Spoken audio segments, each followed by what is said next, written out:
Hello everyone, this is Matthew with Evidence-Based Faith. Today we're going to be discussing the topic of atheists rejecting God.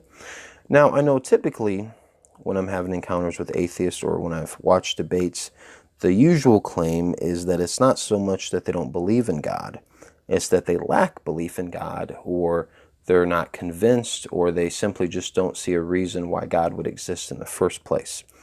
But today I'm going to be offering a different perspective on that. And that perspective is, it's not that they don't believe in God. They know He's real, but they choose to reject Him. And this is something that's actually pointed out in 2 Peter 3:5, which says, "For this they willingly are ignorant of, that by the word of God the heavens were of old, and the earth standing out of the water and in the water." Now, to start with, I'm just going to share a story with you guys about an encounter that I had with an atheist recently.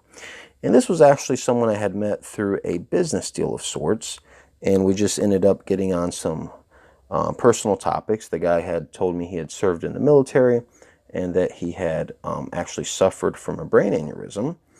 So after that, I started talking to him about God a little bit. I asked him if he went to church anywhere. He told me no. And then after that, I asked him if he believed in God, and he said no. So I started just asking him, well, why? Why is it that you don't believe in God? And to make a long story short, he never gave me any real solid reasons. He kind of just kept repeating the same thing over and over, which was that he just didn't believe in God. The closest thing he gave me to a reason was he had told me that when he did suffer from his brain aneurysm and he was in this hospital, he saw a lot of other people there that were praying to God, to heal them for, whatever their sickness was. And he said that some of those same people are still there. So in his mind, he just kind of thought that meant that if he was ever going to get out of there, it was going to be up to him. And I guess to him, that just meant that maybe God doesn't exist. But of course, after he told me that, I pointed out to him that, even if some of those people weren't healed of whatever their sickness was, that doesn't necessarily mean that God doesn't exist. Just like you walking out of there being better wouldn't necessarily mean that God does exist.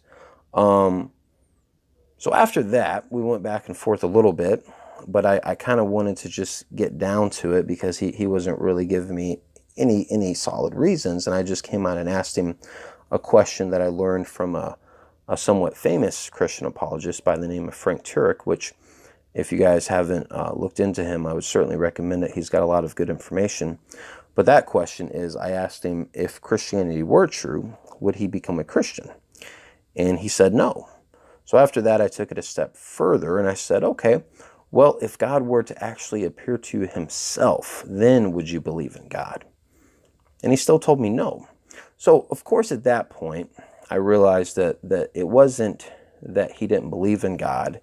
It was that he didn't want to believe in God. He didn't want to accept God, period. Because if you're telling me that if God were to stand right in front of you and you still wouldn't believe in Him, what that tells me is that obviously you would have to realize that He's real if He stood right in front of you. But if you're telling me that you still wouldn't believe in Him, then what you're telling me is that you just wouldn't acknowledge Him. You would just reject Him anyway. And I felt like this was something important to point out because you see this with other atheists as well. They're usually a little bit more subtle about it than that. Like, for example, with Matt Dillahunty. I know when he was asked this question of what would convince him, of God's existence, his response was that he didn't know, which I also find to be amazing because I think he's been speaking for like 20 some years, on topics about God and religion and all that stuff. And it's like, so if you're telling me after 20 years, you still don't have any idea of what would actually convince you, I think that tells me that you simply don't want to be convinced. And I think that's the case with most, if not all, atheists. Now, of course, there are atheists that do eventually come to God. We've certainly seen examples of that. But this is something that we have to keep in mind.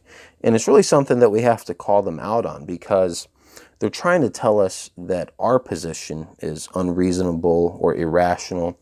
But if you're telling me that you don't know what would convince you of something to be true, I think that's unreasonable. And I think it may even be somewhat irrational.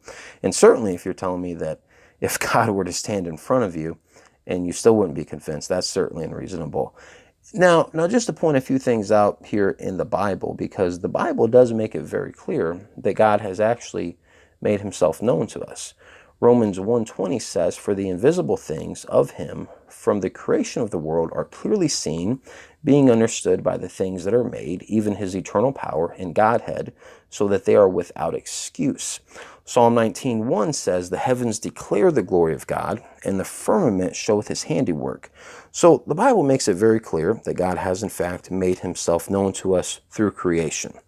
And just to point one last thing out here, because I know I've heard Lawrence Krauss say that if God were to just write his name in the stars or say something along the lines that I'm here, with the stars, I also find that to be amazing, because I just want to ask him, so I guess the 1 billion trillion stars that God did put in the sky just isn't good enough for you, huh? You also got to have your name up there, or even the 10 billion galaxies that we see, right?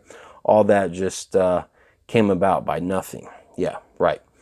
So again, guys, this is just something that has to be pointed out. It's something that we have to call atheists out on and try to make them realize how unreasonable they're being. Once again, I do thank you guys for listening. Please remember to like and subscribe.